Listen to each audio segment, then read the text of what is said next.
In this video, we're going to discuss claiming your solar ITC credit for your do-it-yourself solar installation and some of the considerations.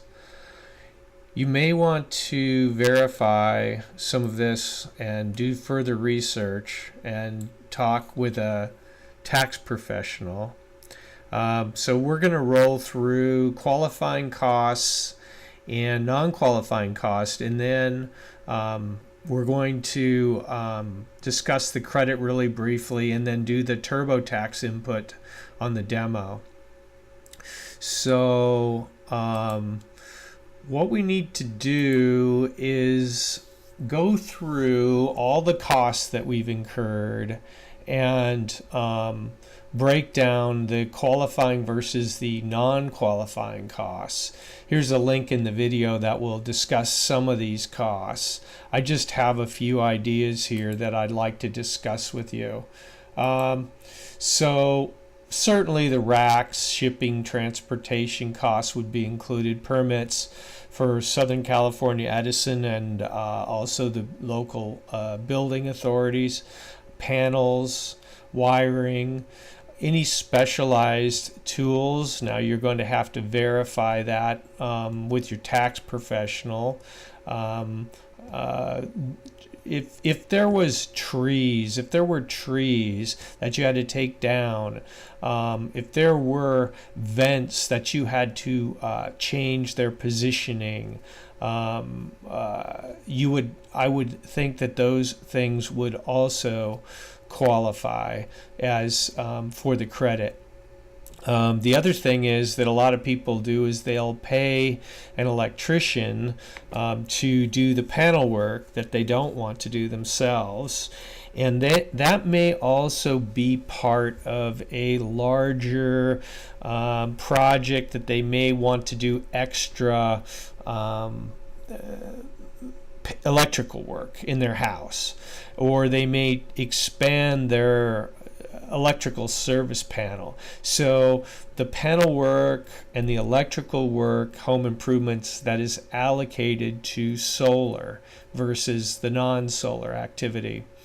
The other potential opportunity would be that you could possibly hire your kids to do some of the work. If you had, kids that were able to do the work, you could allocate some labor costs to your kids. However, you need to be aware that there could be some additional self-employment taxes that your children would have to pick up on their Schedule C tax return.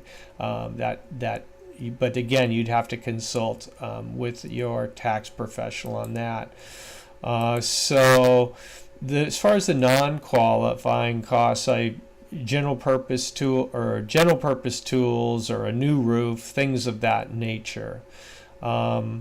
So the credit is a non-refundable credit. So if you can't use it all in the tax year, it will carry forward. If you put the equipment into use in 2018 or 2019, the credit is 30%, and it will carry forward to the future. Now let's do a quick TurboTax demo, and I'll show you how you can use TurboTax to calculate this.